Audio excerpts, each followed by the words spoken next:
Hello, everyone, and welcome to The Riverfront. This is the world's most dangerous podcast where we discuss the Cincinnati Reds and, on occasion, Josh Van Meter. I am your host tonight, Tim Daniel, and joining me tonight, no, you are watching the right show if you're someone who keeps up with my career. I brought in my podcast Padawan. He is my Jedi in training of the podcast world. You can check him out with me most nights a week on the Block, the Shot, the Stop, where we discuss the Cleveland Cavaliers. But coming over here to the night to hang out with me on the red side of things, my friend and yours, see him constantly in the Riverfront Slack channel, hanging out with us, bringing in great insight, Skylar Wuebker. Hey, what's going on, guys? Long time listener, first time broadcaster? Podcaster? Yeah. I was going to say caller, but I didn't really call in. No, we don't really do that. But so, a few things to talk about today. Before we do that, of course, we have to first thank all those wonderful people at patreon.com/riverfrontcincy. You make all this possible. We can't thank you all enough for all of your love and support over the years. And of course, we got to shout out our friends over at Blue Wire, the Blue Wire Podcast Network, who give us a lot of love and a lot of credit as well, and give us time to talk about the Reds and do some cool things, and the Bengals on occasion. So thank them as well. And of course, if you're checking us out on YouTube, please give us a subscription if you haven't already. If you're listening to your podcast and your podcast app of choice, and if not, please take them up to subscribe and give us a review. All right, now we've gotten through all that. Skylar, the Cincinnati Reds have a television deal. Sorta. Yes. Kinda. Yes, they do. And it's not the Satan on Earth, Bally, Diamond, whatever, regional sports network. Correct. So that is wonderful news. So it is officially announced today by Evan Drellich that the Reds will be the 7th team in Major League Baseball who their broadcasting portfolio will be on the MLB app. And they're joining the Arizona Diamondbacks, the Cleveland Guardians, the Colorado Rockies, the Milwaukee Brewers, the Minnesota Twins, and the San Diego Padres for this new fantastic pros. So what I thought was really fascinating about this is that they said that since it's Major League Baseball broadcasting, they're going to bring in basically the stuff they do for other national games. You're going to get umpire cams. You're going to get different graphics. It's going to basically look like you're playing MLB The Show is the gist that I'm getting of it.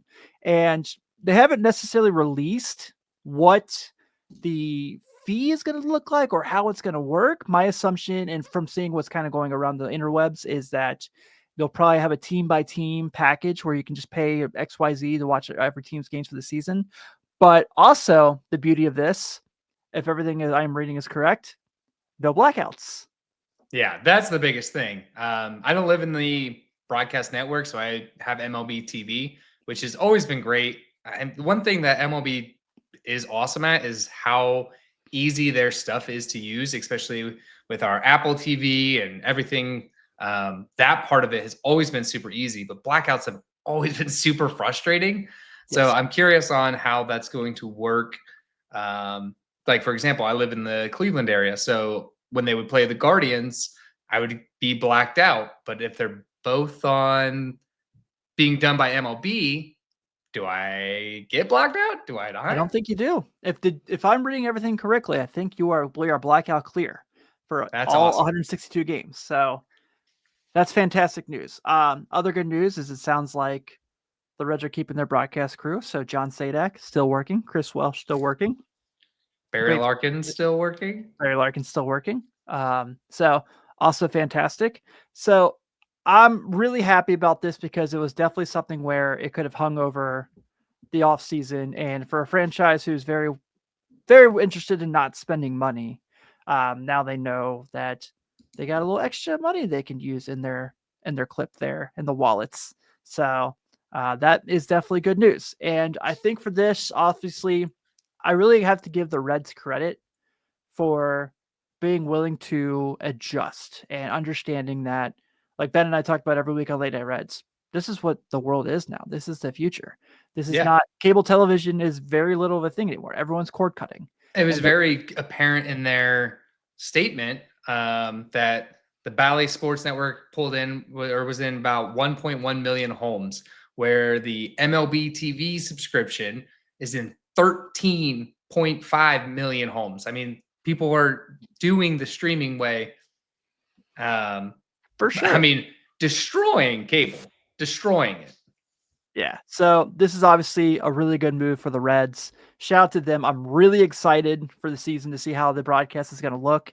A lot of really cool things to like there. So I will go ahead and digest that and kind of see how things go from there. On the field news this week, a couple things we want to get to, obviously. This is probably going to be a shorter episode because it's November, but we're working on it. So Cincinnati Reds announced their coaching staff for the 2025 season, obviously led by Terry Francona, but familiar names: Freddie Benavidez back as the bench coach, Derek Johnson back as the pitching coach, J.R. House and Colin Cowgirl back as Cal Gill back as the assistant hitting coach and the third base coach. I'm sorry, the first base coach and the third base coach, and then Chris Maleka, former Red, the director of hitting and hitting coach. And then additional names coming in, guys like Brad Mills, Matt Tracy, Alan Leachman. I don't really know if these guys came back or not, to be honest with you. I've never paid attention. I know that's somebody off, but whatever. Alex Pelaez, Will Reimold, Kyle Arnsberg, Jose Duarte, and James Keller. So I really don't know how to break down a coaching staff. I know that I'm happy to see Derek Johnson in. I'm happy to see new hitting regime. And also, I'm just extremely happy Terry Francona is the manager of the Cincinnati Reds. So I will go ahead and say this is a success. Yeah, it's very much a 50-50 split of Terry Francona's guys that he had in Cleveland with Valika and who else was the other guy? Mills. Those are two guys that came from Cleveland. So it's kind of a mix of, hey, Terry's bringing in some guys, which is good. We need them. We need these guys while keeping the things that have worked. Colin Cowgill and RJ House have been working as the bench coaches. Freddie Benavidez, or base coaches. And Freddie has, God, he's been with his team forever. So yeah, I dig it. I think it's a nice upgrade. Now it's just kind of getting players and doing that whole thing. So, the reason we watch baseball, the team. But I kind of wanted to get into that as well.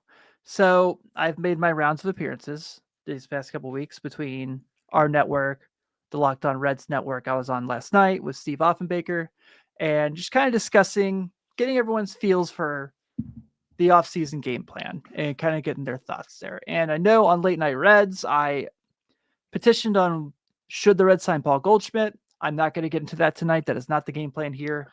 What I'm going to kind of go to is outfielders. And I think this is kind of the hot button of the offseason, right? It's getting outfielders and making it work. And guys that you can target. And a name I've consistently brought up, I brought him up on this show, I brought him up on my show, I brought him up yesterday on Locked On Reds, is Luis Robert from the Chicago White Sox, who I think would be a really good fit. And I think makes a lot of sense considering the White Sox aren't going anywhere for the remainder of his time with them. And also the Reds are a team that's looking to move forward. But there was a name that popped up recently in a comment on Locked On Reds in regards to my comments as well. And I am curious your thoughts about, so as I pull up the comment here real quick, I want to make sure I get all of this correct. A particular outfielder for the Angels, not named Mike Trout, obviously. Taylor Ward is a name that came up today that I hadn't thought about. And I don't know what the game plan is for the Angels, but this is a guy who has outfield and corner infield experience, being a third baseman at times as well. Last year was a 2.3 WAR, had 585 at bats, hit 25 home runs, played majority of his time in left field, newsflash to Reds need corner outfielders, and had a hell of a year last year. 25 home runs, like I said, just under 750 OPS at 748. Guy that I really like a lot. What are kind of your thoughts on a guy like that? Or is there any other names that you have particularly in mind that you would like to see the Reds go get? I would be great with Taylor Ward. I think he's an immediate upgrade from what we have. I'm trying to see what his stolen base number is, though. 6? I don't know if 6 is going to get it done. Not only that, 4 caught and 6 stolen bases. Yeah. But I'll take an OPS at 111 for the year. That's an upgrade from what we have. The name that I love, just because I'm a huge fan of this guy, I don't know if the Reds will be able to get him because he had a monster year last year, was Jurickson Profar. I think Jurickson Profar would be outstanding on this team. Yeah. He's fast. He's a switch hitter. He hits all over the field. That's what this team is. That's what Ellie is. Ellie's the switch hitter. But fast, hit all over the field. Those are qualities that we like in a lot of these Reds players. So to me, Jurickson Profar would be the go out and get him guy. I don't know if they're going to be able to get him from the Padres. I mean, he's been a Padre forever, and I have a feeling that they want to hold on to him. He's a name that certainly would be interesting. I would really like a lot. And it just kind of depends on what his contract's going to look like. So you're talking about a guy who really he's only been a Padre for about a year and a half. But is a guy who last year had a career year, like you said, in his first full San Diego season. Had an 839 OPS, was awesome at just about every facet of the game. Had his first All-Star appearance. By the way, many years ago was the number one prospect in baseball. Right. So, it finally came together. I'm not for certain what San Diego is going to do. Carlos isn't here to vouch to say if they're going to try to keep it all together or not. But if he's a team that's a possibility on the market, then yeah, I would absolutely want to go after him. My thought on Luis Robert was the team control portion of it was the ability to kind of hit a lot of home runs and steal bases, give you an additional threat with Ellie and Matt McLain if he comes back to his natural level. I am not in love with Matt McLain, the center fielder, because he's already had shoulder injuries. Why do I want to throw a guy with shoulder injuries to center field when he hasn't played in the major league level yet? I get he played it in college. I get he's playing it in the Arizona Fall League. I just want to keep Matt McLain where he's at. And I don't want to move Matt McLain to center field because of Jonathan India. I want the option to be Jonathan India goes and plays either with the Reds as a designated hitter or Jonathan India is playing for another big league team next year. I think they have enough depth and rotation to get these guys in the lineup and keeping them on the infield between the DH and first base. I think they have plenty of bodies to kind of get a good rotation between second base, third base, first base, DH. There's at bats to be had, and we've seen year in and year out injuries are a part of the game. So I have no problem keeping Matt McLain at second, Jonathan India kind of being our utility guy around the infield. But I agree with you. We need to go get an outfielder, not try to make a shortstop become an outfielder. Yeah, I'm kind of tired of that, to be honest. They say the same thing with Ellie. They say the same thing with McLain. Oh, I hate it. They already kind of did it with Steer. So, yeah, I'm all for Steer playing first base next year. I know CES is there. We have no idea what he is. We know Spencer Steer is at least serviceable covering the bag at first base. So Steer also hasn't been horrible in left field. No, he hasn't, but I don't think that should be the long-term game plan for him either. Yeah. I mean, he was no Jesse Winker out there. Oof, man. New York Mets legend Jesse Winker. Hey, he crushed it in the playoffs, not going to lie. He did, man. He had his moments for sure. Give him credit. That would have been a really fascinating World Series. I still think they probably would have smoked the Yankees too. But it was really cool to see kind of that series come down to the wire to see who was going to win. I really thought the Dodgers and the Mets was the World Series. I mean, it would have been fun. That would have been a lot of fun. Yeah. You mean Dodgers or Mets and Yankees? No. I really thought the Dodgers and the Mets were the two best teams. I thought that was really the World Series, and then the Yankees were a consolation. Oh, gotcha. You're saying the NLCS was the World Series. Yes. Gotcha. Yeah, they probably could have phrased that better. But that's my fault. That's what I do. So a lot of names out there, and obviously Anthony Santander is a name that comes up a lot. That's the free agent side more than the trade side. I don't know what the possible. I mean, it sounds like it's possible. I think Tito just kind of gives us a lot of optimism to have him kind of be at the helm. So that's good news. So hopefully, if they get any of those names we mentioned, we have a question later about Tyler O'Neill. from one of our listeners. So I will get to that as well as a possibility. But, go get some right-handed outfielders. And then I think backup catcher is something that I'm really, really paying attention to as well. Yeah, a backup catcher that they kind of are pretty cheap, so you can go get one. But I think they need to make a trade to get this outfielder, just I do too. because they have the guys they have are great, and they have more coming. And Arroyo and Collier, just two guys that they're climbing their way through the farm system here. So, what are you going to do when they get here and when they're ready? I think you have the depth. Spend the depth to address areas of need. Absolutely. I completely agree with that. So, as we kind of move along here through the conversation, our old pal, our new boss, our new leader, Terry Francona, went and did Red's Hot Stove this week and chatted up with our good friend and yours, Jim Day. I cannot wait for that episode of the Jim Day podcast. That's going to be phenomenal. So good. Can't wait for it. It's inevitable. But they discussed Ellie De La Cruz. And obviously, we all love Ellie De La Cruz. And you know who else loves Ellie De La Cruz? His new manager, Terry Francona. So, with that conversation, let me see if I can find the exact quote because it was phenomenal. Before you get into the quote, let's lead it in here. Terry Francona went to the Dominican Republic this offseason and met up with Ellie, Jamer Candelario, Noel V. Marte, which is something we don't see a manager do. Right. I don't know if I've ever seen a manager do that. So that alone shows what he means or what he's trying to instill into these players, how he's trying to connect with these players, how he's going the extra mile. Like, he didn't come out of retirement for a paycheck. He's coming out. Right. He's coming out to manage. He's coming out because he's a for lifer. Yeah, and I love it, for the record. You're also talking about the fact he went to Arizona Fall League and hung out with all those guys, so that's pretty cool.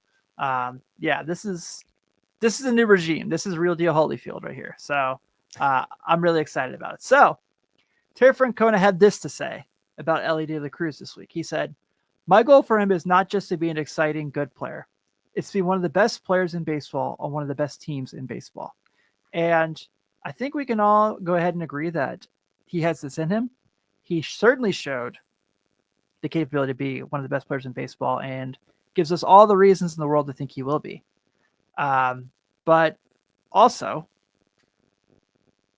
things that make you want to run through a wall. Is your manager like, I have a game plan? God, doesn't that feel so refreshing to hear a real answer from a Reds manager? For years, we got the David Bell run around like he was on debate for the presidency. Just a runaround answer. Same thing that Nick Kroll gives us all the time. It feels so good to have a manager with a plan, with an answer, with just, I'm fired up about it. It was awesome to hear, and it makes you feel really good. Everything he's done so far, he has won the offseason. He has been tremendous. He has made you feel excited about Reds baseball, which was very hard to do throughout the summer, as we all know. He has made you believe in what he's trying to make happen there and the game plan he's put together. And like you said, I don't think he comes back just to kind of be like, all right, cool. Yeah, I'll manage. There had to be a conversation about being aggressive with the roster. There had to be a conversation about wanting to win and executing a game plan and saying like, we can't do this without you. Yeah. So, sign me the F up. I am all in. He's such a good personality, and that along with his just honesty about the team, the players. I mean, he's just so honest and forward. And I think that's truly what a player's manager should be. It shouldn't be, I'm going to kind of run around and say nothing to protect these guys. He's holding these guys. He's going to hold these guys accountable. He's going to hold himself accountable. That's why he left or retired from Cleveland, is because he felt like he wasn't holding himself accountable. Yeah, absolutely. So Tito, here at the Riverfront, we love you, and we got your back. So I am really, really looking forward to this. one other thing I want to mention and kind of get to is Fangraph did their offseason rankings, and Oh, I didn't see those. if nothing changes this offseason, they have the Reds at the 27th best offseason, meaning they would be one of the bottom tier teams of baseball next year, which is true. So the conversation's already coming out about Nick Martinez eventually potentially accepting his qualifying offer. We talked about a bunch of guys like Anthony Santander, Teoscar Hernandez. The market's there for them to be really good and make something happen if they're willing to do it. So I am really, really feeling optimistic. And I think that this is just another thing that the Reds kind of use as a chip on their shoulder. I agree. The other name that keeps the Reds keep getting connected to is Walker Bueller. Yeah, this is happening. I've heard this quite a bit too. So that would be great. I mean, your rotations: Walker Bueller, Hunter Green, Nick Lodolo, Andrew Abbott, and Nick Martinez. It's a pretty good rotation. Yeah, I'm in. Yeah, sign me up for it. I'll take it all day, every day. But yeah, for sure, man. All right. Well, like I said, it's a slow news week. Not a whole lot of conversation. So thankfully, we do have some fun questions in the Patreon for me to get to, and I want to make sure I touch on those. Some of them baseball related, some of them not baseball related. One of them by my co-host this evening, actually. So we'll ask that as well. But if you are someone who wants to be able to join in and ask these questions to us each and every week for the shows, like I said, go to patreon.com/preferency where you can become a member of the family for just a couple bucks a month. And we love getting the questions. We love interacting with you all. So this is going to be a lot of fun. And Skylar, we kind of answered it already, but your question was thoughts on the coaching staff. Seems like a good mix of Tito's guys and the Reds' previous staff. Yes, I completely agree. Like I said, I don't know how to judge a coaching staff until they start winning baseball games. But I like the moves that were made, and it makes me very optimistic for the team coming up. I agree with bringing on these guys from, I mean, the biggest one has to be the hitting coach from Cleveland. Yeah. They know how to hit. They're not power hitters, except this year when they changed the ballpark. So now the balls just sail out to right field. Such a great ballpark, by the way. It is a very underrated ballpark. I really enjoy it. So to take their hitting coach, where, you know, the past couple of years, their approach has been death by 1,000 paper cuts. What better way to approach hitting with a team that's fast, aggressive, and death by 1,000 paper cuts? Just kind of bleeds a little more. Yeah, I like it. Absolutely. Our next question is from my good friend and yours, Branch Brown. Asks, what position will Tyler O'Neill play next year? This is say Reds. I would like to say if he is on the Reds next year, he will be that right fielder. Yeah, I agree. I think Friedel is such a good defender out there in center. And he's such a great bat in the lineup. I don't know if you take him out. Right field has always kind of been a question mark. I mean, you have Fraley and Benson both kind of had bad years. Yeah. Yeah, that's a better way to put it. Yeah. For different reasons, but yeah, bad years. Right. So yeah, give me Tyler O'Neill in right field. Hey, that's all right with me. Yeah. Oh. All right. Rex Scott, my good friend, asks, let's go old school, Tim, and ask you to rank your top 5 Kiss songs. You're allowed to phone a friend and consult with Ben Brown.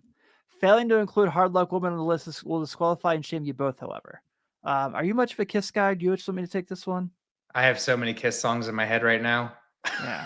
All right. So number 1 is definitely for me. I Was Made for Loving You because it's a bop. That's a good one. Played it at my wedding. Did you dance? Was that you and your wife's song? No. It was just on the playlist that we put together. It's the only Kiss song my wife likes. So that was the way I got it. Yeah. I'm singing it to myself right now. Also, shout out to the classic video game on the Nintendo Wii, Just Dance, that had that on there. Oh, nice. Yeah. Number 2 would probably be, man. I'm trying to think of the Kiss songs I listened to at the gym. I'm going to go Black Diamond from the first album. Super fun. Okay. Let's see. I'm going to go I'm going to go Dr. Love, banger. God of Thunder, banger. And, it's Kiss. So you got to have some like kind of fun little ballady kind of thing there. So I will go with Do You Love Me? Ooh, I forgot about Do You Love Me? Yeah. That's a good one. I saw Kiss in concert 4 times. So I mean, I've saw them play all these songs many of times in my life. They don't leave my brain.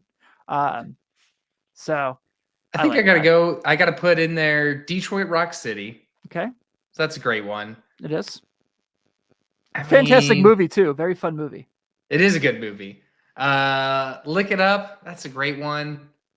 And then I don't know how you can't not sing along to Rock and Roll All Night. I don't know, because I've heard it 40 million times in my life. So have I, but you still sing it every time it comes on. True. It's the last song every show. It's always fun. So I like it. All right. From Joe Farsing. Power ranking bourbons 1 through 5. You and I were just texting about this literally yesterday. Yeah. Man. So I'm gonna go ahead and preface this by yes, even though I'm from Kentucky. My bourbon selection is always under $50 because I have a wife and kid and I don't want to spend a fortune. So I will go ahead and I'll go with I'm going to start at number 1. I'm going to go with my good friends over at Elijah Craig. Oh, really? I absolutely love Elijah Craig. Very solid. I think they always hit the spot. I'm just kind of thinking of like what I drink when I'm sitting at the house instead of just like if I'm out and about and I get like something somewhere. I'm going to go with Bardstown. That's my favorite. Bardstown. Yeah, absolutely. I have to go Buffalo Trace because when Grace and I were living together in Frankfurt, we would be able to, like, you would go outside and have your coffee in the morning. You could smell it being distilled every morning. It was a nice way to start your day. That is they also have a great distillery out there. Yeah, very cool. It's so fun to go out there. Yeah, for sure. Just because he's old reliable, I'm going to go my friend Woodford Reserve. You get a good bottle for $35 and you can sip on it for a couple months and it hits the spot. And then I think I will round out. I'm between Bullet and Knob Creek. Knob Creek's pretty good, but Knob Creek, Bullet. Yeah, I think I lean Knob Creek, but you can talk me into Bullet being on my list. Yeah. I think I got to Bardstown is my one. I love Bardstown. I love their distillery. I love how they distill. I think from there, I'll go Bullet because you went Knob Creek. Mm-hmm. Let's see. I do love a good Angel's Envy. Yes. Swap my 2. My 2 is a Weller's. I love Weller's. Weller's is so good. Good call. I should have had Weller's on my list. So yeah, I think that's got to be my power ranking right there. Perfect. Yeah. Oh, and you can put Woodford in there too because Woodford's just so smooth. It is, man. It's good with like any dark cola. Fantastic. Yeah. I still need to do it in your neck of the woods. The Christmas Story House has the bar across the street where they make specialty Christmas type beverages, and they have one that has Bullet in it with maple syrup as well. And my wife says it's amazing, so I have to try it. Somehow to try it out too. Somehow yet to still to do the tour, even though I'm in Cleveland 3 times a year. Yeah, I think they only filmed the outside of shots there in Cleveland. Yeah, the inside of the house is not. I mean, they remodeled it to look like the inside of the house in the movie, but yeah. Our good friend Sydney Price asks, favorite team to play as in college football 25. And I know why she asked me this, because we're in an online dynasty together.